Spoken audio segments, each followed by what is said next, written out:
So it's done and it's confirmed. Johnny কাউকোকে যে কলকাতায় ঘোরাতে নিয়ে আসা হয়নি, জনি কাউকে যে কোথাও গ্যালারিতে বসিয়ে মোহনবাগানে ম্যাচ দেখানোর জন্য নিয়ে আসা হয়নি, এটা তো পরিষ্কার হয়েই গেছিলো।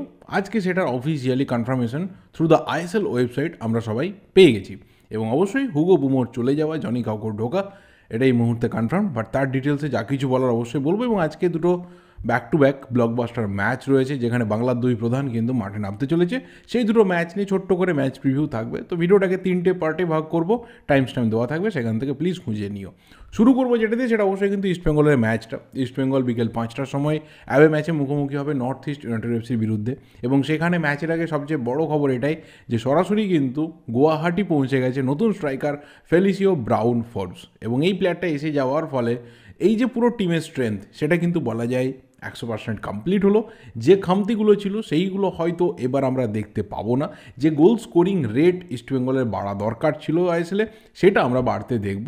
কিন্তু তাকে আজকের ম্যাচে পাওয়া যাবে কি না 91 নম্বর জার্সি পরে, এখনও অবধি কিন্তু কনফার্ম না। যেহেতু এতটা জার্নি করে এসেছে, জেট ল্যাগ রয়েছে, সেটাপের সাথে এখনও অবধি পরিচিত নয়। কার্লোস কোয়াদ্রাস রিস্কটা নেবেন কি না সেটা তার ব্যাপার, কিন্তু এখনও অবধি কিন্তু অফিসিয়ালি কনফার্ম না যে আজকের ম্যাচে ফেলিসিও ব্রাউনকে আমরা দেখতে পাচ্ছি। রিস্কি হতে পারে, এটা আমরা সবাই জানি। পুরোটাই ডিপেন্ড করছে কোচের ওপর যে তিনি রিস্ক ওঠাতে চাইবেন কিনা, কারণ তার হাতে আপাতত 4জন বিদেশি কিন্তু কনফার্মড রয়েছে। যদি ফেলিসিও ব্রাউন ফোর্বস এসে যায়, তাহলে অবশ্যই বেঞ্চে কিন্তু শক্তি ইস্টবেঙ্গলের বাড়বে। ইস্টবেঙ্গলের ডেফিসিয়েন্সির ক্ষেত্রে সবচেয়ে বড় প্রবলেম হচ্ছে মাঝ মাঠে সাউল ক্রেসপো এবং সৌভিক চক্রবর্তীর না থাকা। এই জুটিটা ইস্টবেঙ্গলকে মাঝ মাঠে অনেক ক্ষমতা দিয়েছে, অনেক বেশি করে মাঝ মাঠ কন্ট্রোল করার ক্ষেত্রে এই দুজনের ভূমিকা থেকেছে। ম্যান মার্কিং হোক, জোনাল মার্কিং হোক, অ্যাটাকে গিয়ে হেল্প হোক, ডিফেন্সে নেমে এসে হেল্প হোক, দুজনের যে কন্ট্রিবিউশন পরপর ম্যাচগুলোতে আমরা সেটা দেখেছি, সেটা কোথাও আজকের ম্যাচে কিন্তু ভীষণভাবে মিস হতে যাচ্ছে। এবং যখন অপোনেন্টে বিমামের মতো মিডফিল্ডার রয়েছে, পার্থিবের মতো উইঙ্গার রয়েছে, সেখানে এই দুজনের না থাকাটা কতটা বেগ দিতে পারে সেটা আমরা অবশ্যই দেখব। কিন্তু এই নর্থ ইস্টের বিরুদ্ধে ইস্টবেঙ্গল এই সিজনে তাদের সবথেকে বড় জয়টা পেয়েছিল। 5 গোলে ইস্টবেঙ্গল কিন্তু নর্থ ইস্টকে হারিয়েছিল। এবং সেই ম্যাচে সবথেকে ইম্পর্টেন্ট প্লেয়ার মোহাম্মদ আলী বেমামের কিন্তু মাঝ মাঠে ছিল না। সেই প্লেয়ারটা ফিরছে, বাট ফিরলেও কি খুব একটা ফারাক করতে পারবে? কারণ ইস্টবেঙ্গল মোটিভেশনের দিক থেকে বলো, মেন্টালিটির দিক থেকে বলো, সব দিক থেকে কিন্তু নর্থ ইস্টের থেকে বেটার পজিশনে রয়েছে। সদ্য টুর্নামেন্ট জেতা, ডার্বিতে জয়, তারপরে ফিরে এসে আইএসএলের সেকেন্ড লেগের ডার্বি ড্র, এবং কোথাও প্লেয়ারদের মধ্যে যে কম্বিনেশন, প্লেয়ারদের যে আপাতত যা মোটিভেশন রয়েছে, সেখানে দাঁড়িয়ে এই ম্যাচটাকে 3 পয়েন্টেই কোয়াদ্রাত শেষ করতে চাইবেন। এই যে মোমেন্টামটা রয়েছে, এই মোমেন্টামটাকে তিনি কখনোই নষ্ট হতে যেতে চাইবেন না।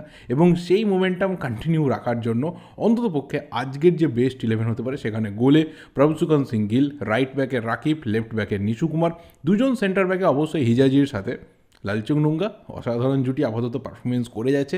ডিফেন্সিভ মিডফিল্ডে সাউল ক্রেসপোর না থাকার ফলে হোসে অ্যান্তোনিও পার্দোর কিন্তু ভূমিকাটা ভীষণভাবে ভাইটাল হতে যাচ্ছে।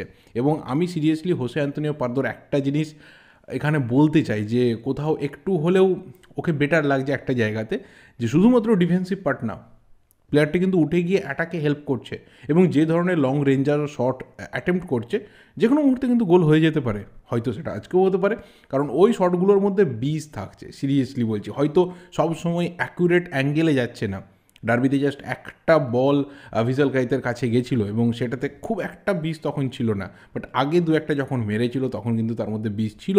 আজকে যদি সেরকম একটা শট থেকে গোল হয়ে যায়, তাহলে সিরিয়াসলি খুব খুশি হব, কারণ এই ধরনের গোল আমরা দেখতে পছন্দ করি। কালকে যেরকমটা জয় গুপ্তা করেছে, সেরকমটা কোথাও একটা আজকে হোসে অ্যান্তোনিও পার্দো করে দিতে পারে। কিন্তু ডিফেন্সিভ মিডফিল্ডে তার সব থেকে বেশি কিন্তু ডিউটি থাকবে, কারণ ওই জায়গাটা আজকে ভাইটাল জায়গা হতে যাচ্ছে, without Saul Crespo, without Souvik Chakraborty. এবং তার সাথে মাঝ মাঠে অবশ্যই তার পার্টনার হবে অজয় ছেত্রী।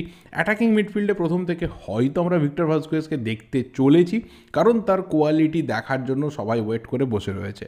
লা মাসিয়ার প্রোডাক্ট, বড় বড় ক্লাবে খেলা, এমএলএসে দাপিয়ে খেলা, এবং অবশ্যই মেসি এই যে নামটা তার সাথে ছোটোবেলা থেকে জুড়ে রয়েছে, সেটা দেখার জন্য, মানে তার সেই কোয়ালিটিটা দেখার জন্য ইস্টবেঙ্গল জনতা কিন্তু মুখিয়ে রয়েছে। এবং ওভারঅল ইন্ডিয়ান ফুটবল যারা আজকে এই ম্যাচটা ফলো করবে, তারা ওয়েট করে বসে রয়েছে ভিক্টর ভাস্কুয়েজ কেমন খেলছে সেটা দেখার জন্য। এবং তার সাথে ক্লেইটন সিলভার যে কম্বিনেশন, সেটাও কিন্তু মজার হতে চলেছে।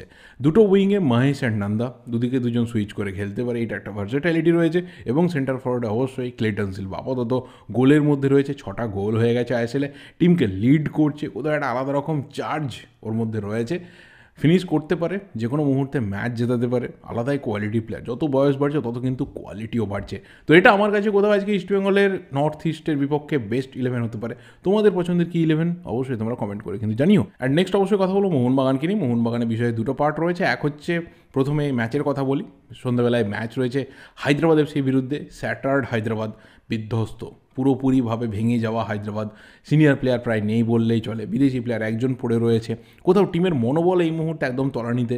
হারানোর কিছু নেই, কিন্তু হ্যাঁ, তো যদি কিছু ভালো খেলতে পারে তাহলে সেটা সবার প্রশংসা করানোর মতো হবে, যেটা ওরা ওড়িশা ম্যাচে করেছিল।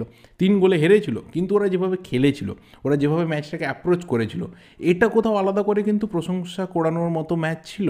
এবং আব্দুল রাবির মতো প্লেয়ার, তার দিকে নজর রাখতে হবে। এই প্লেয়ারটা কিন্তু সিরিয়াসলি নিজেকে প্রমাণ করার চেষ্টা করছে। ওর হাতে যতগুলো ম্যাচ রয়েছে ও কিন্তু প্রত্যেকটা ম্যাচে প্রমাণ করার চেষ্টা করবে। তার সাথে চুঙ্গা রয়েছে, এই প্লেয়ারটাকেও কিন্তু ভালো লাগছে, কারণ এদের একটা নিড রয়েছে যে এইবারে প্রুভ করো নিজেদের, যাতে সামার ট্রান্সফার উইন্ডোতে একটা ভালো ক্লাব ওদের সই করায়।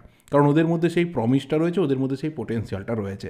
এবং যখন এরকম হয় সিচুয়েশন যে উল্টো দিকের টিমটার হারানোর কিচ্ছু নেই, তারা শেষ, পুরোপুরি ফিনিশড, কিন্তু তারা যতটুকু খেলতে পারবে সেটাই তাদের জন্য বেস্ট। এবং উল্টো দিকের টিমটা তাদের কাছে একটা মাস্ট উইন গেম, এবং সবাই যখন বলছে যে you are the favourite to win this match, তখন কিন্তু প্রেশারটা ডাবল হয়ে যায়। এবং সেই প্রেশারটা নিয়ে আজকে মোহনবাগানকে নামতে হবে। কারণ আইএসএলের ফার্স্ট যে স্টেজ, যে ফার্স্ট লেগ হয়েছে, তার শেষটা কিন্তু মোহনবাগানের খারাপ হয়েছে। 4টে পরপর ম্যাচে লস।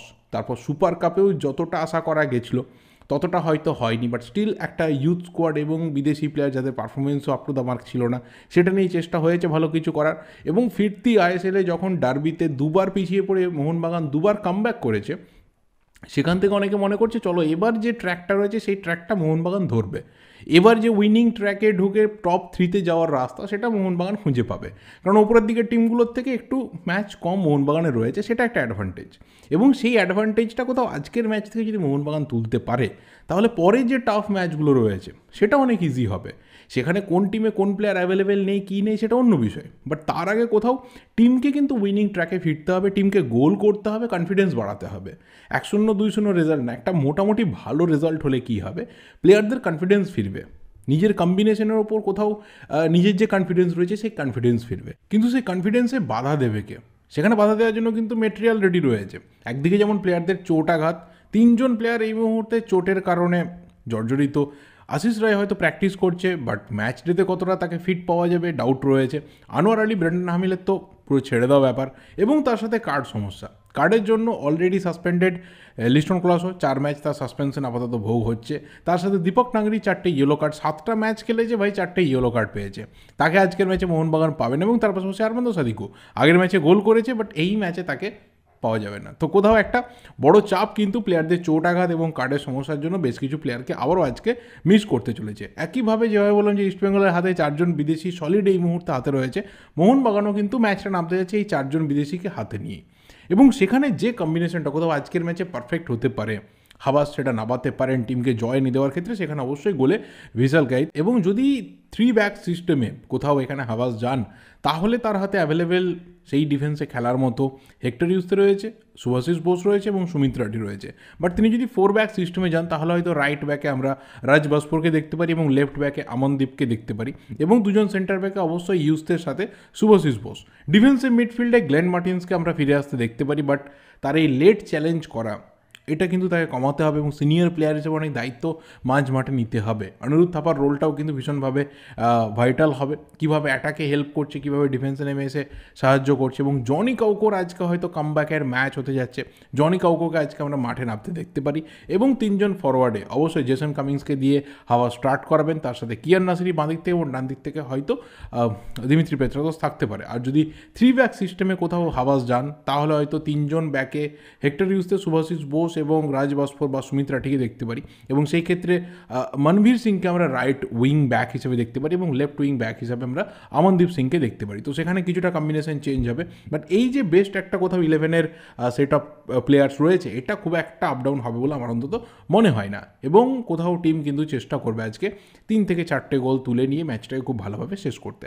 অ্যান্ড যদি লাস্ট পার্টে আসি, তাহলে অবশ্যই সেটা জনি কাউকো এবং হুগো বুমো যে ব্যাপারটা জানুয়ারি মাসের শুরু থেকে মোটামুটি সবাই কথা বলতে বলতে শুরু করেছিল এবং প্রথম এক্সট্রা টাইম বাংলার তরফ থেকে ব্যাপারটাকে ব্রেক করে নিয়ে আসা হয় যে হাওয়াস দায়িত্ব নেওয়ার পর যে প্লেয়ারের ওপর কোপ আসতে পারে he is none other than Hugo বুমো। তখন হয়তো অনেকেই ব্যাপারটাকে এগেনস্টে গেছে, কিছু গেছে, এবং দেখো এরকম সিচুয়েশন অনেক সময় তৈরি হয় যে একজন কোচের সাথে একজন প্লেয়ারের একটা সমস্যা থাকতে পারে বা ম্যানেজমেন্টের সাথে সমস্যা থাকতে পারে এবং সেটা পরে মিটেও যায়, কিন্তু সেটা যে এত দূর অবধি গড়িয়ে সেটা কনফার্মেশনে আসতে পারে এটা হয়তো বহু মানুষই বিশ্বাস করতে পারেননি বা অনেকেই এখনও অবধি সেটাকে হয়তো হজম করতে পারবেন না বা করতে চাইবেন না। But this is very much confirmed and very much done right now through the ISL website কি আপাতত জনি কাউকোকে স্কোয়াডে রেজিস্ট্রেশন করানো হয়েছে এবং 10 নম্বর জার্সিধারী হুগো বুমো তার নাম কিন্তু কোথাও মিডফিল্ড সেকশনে নেই। এবং জনি কাউকোর গায়ে কত নম্বর জার্সি উঠবে কি উঠবে সেটা পরের ব্যাপার, তাকে ফ্রি 10 নম্বর জার্সিটা দেওয়া হবে না কী হবে সেটা তো আমরা আজকে সন্ধ্যেবেলায় বুঝতে পারবো। কিন্তু এই যে সিচুয়েশনটা এখানে কোথাও হুগো বুমোকে ছেঁটে ফেলা বা হুগো বুমোকে সাইড করা কতটা ঠিক হলো কি ভুল হলো পরের যে 11টা ম্যাচ রয়েছে তারপরে গিয়েই সবাই হয়তো ফিল করতে পারবেন। যেখানে অনেকেই বলেছিল যে আপাতত ব্রেন্ডন হামেলের যা পারফরমেন্স তাকে বাদ দেওয়া হোক দরকার হলে, তার চোট আঘাতও রয়েছে, কোথাও একটা ফিট বিদেশিকে 3-4টে ম্যাচের জন্য ঠিকঠাক করে পাওয়া যাবে, বা জেসন কামিংস তার যে পারফরমেন্স রয়েছে তার যে গোল স্কোরিং এবিলিটি আমরা দেখে ফেলেছি তাকে কোথাও বাদ দেওয়া হোক। বাট এই জিনিসগুলো হয়নি, কারণ যেভাবে টিমের কম্বিনেশন রয়েছে সেই কম্বিনেশনের দিকে খেয়াল রাখতে গেলে দেখা যাবে যে একজন মিডফিল্ডারের পরিবর্তে একজন মিডফিল্ডার কোথাও ঢুকবে, ডিফেন্ডারের পরিবর্তে মিডফিল্ডার না বা ফরওয়ার্ডের পরিবর্তে মিডফিল্ডার না। এবং জেসন কামিংসকে তো ছেটে ফেলাটা মুখের কথা না, কারণ প্রচুর খরচা করে তাকে নিয়ে আসতে হয়েছে এবং তার সাথে যে চুক্তি রয়েছে সেটা ভাঙতে গেলে মোহনবাগানকে একটা হিউজ এক্সপেন্স কিন্তু বইতে হবে। তো সেই জায়গা থেকে কোথাও যেটা সফট টার্গেট ছিল যে লাইক ফর লাইক একটা চেঞ্জ হতে পারে এবং সেখানে কোথাও হুগো বুমোর পরিবর্তে জনি কাউকো আপাতত টিমে কিন্তু এন্ট্রি নিচ্ছে। এবার এটা মোহনবাগানের জন্য কতটা ভালো হয় সেটা তো পরের ব্যাপার, বাট অনেকেই হয়তো এখানে প্রশ্ন তুলতে শুরু করবে যে হুগো বুমো কি সত্যি ডিজার্ভ করছিল এই টিমটা থেকে বেরিয়ে যাওয়ার জন্য। এবং ডার্বির আগেই যখন জনি কাউকো আসছে, জনি কাউকোর পোস্ট এবং তারপর মার্কাসের পোস্ট জানিয়ে দেয় যে জনি কাউকো মোহনবাগানে আসছে, কিন্তু সে কম্পিটিটিভলি ফিট না, তাকে ফিটনেসে ফিরতে টাইম লাগবে। কিন্তু ডার্বির দিনের যে ছবি ছিল যে হুগো বুমো পুরো ম্যাচ থেকেই সাইডে এবং গ্যালারিতে গিয়ে খেলা দেখছে, কোথাও তাকে বিষণ্ণ লাগছে, আলাদা লাগছে, এবং জনি কাউকোর মধ্যে একটা এনার্জি আমরা লক্ষ্য করছি প্র্যাকটিস সেশনে। এবং সেই দিনকে রাত্রিরেই 12টা 15-20 এরকম হবে টেলিগ্রামে পোস্ট করি যে জনি কাউকো কিন্তু রেজিস্ট্রেশন হওয়ার জন্য এই মুহূর্তে অল সেট রেডি রয়েছে এবং তার সাথে চুক্তিও কিন্তু মোহনবাগানের হয়ে গেছে। শর্ট টার্ম ডিলে তাকে চুক্তিতে নেওয়া হয়েছে এবং তাকে বাকি যে রিমেনিং ম্যাচ রয়েছে আইএসএলের সেখানে তাকে রেজিস্ট্রেশন করানো হচ্ছে। পরের ম্যাচ থেকে হয়তো ফিচার্ড হয়ে যেতে পারে, তো জানি না কীভাবে কী হয়েছে, বাট হয়েছে, এটা হচ্ছে সবচেয়ে বড় কথা। এবং ফাইনালি হুগো বুমোর পরিবর্তে জনি কাউকো ইন মোহনবাগান। তো সেটা কতটা ভালো হবে সেটা মোহনবাগান ফ্যানরা কিন্তু বাকি ম্যাচগুলোর পরে নিজেরাই বুঝতে পারবেন বা আমরাও বুঝতে পারবো। তো এই ভিডিওটা এই অবধি, বা তোমরা এনজয় করতে থাকো আজকে দুটো ম্যাচ এবং অবশ্যই ম্যাচের পর দেখা হবে আর ওভারঅল যা কিছু ব্যাপার রয়েছে এবং তার সাথে এই মোহনবাগানের ফাইনাল ডিসিশনটা কেমন লাগলো তোমাদের অবশ্যই তোমরা কমেন্ট করে কিন্তু জানিও। ভিডিওটা ভালো লাগলে লাইক করো, শেয়ার করো, দেখা হবে পরের ভিডিওতে। Till then subscribe the channel যদি নতুন হয়ে থাকো। Thank you and good by.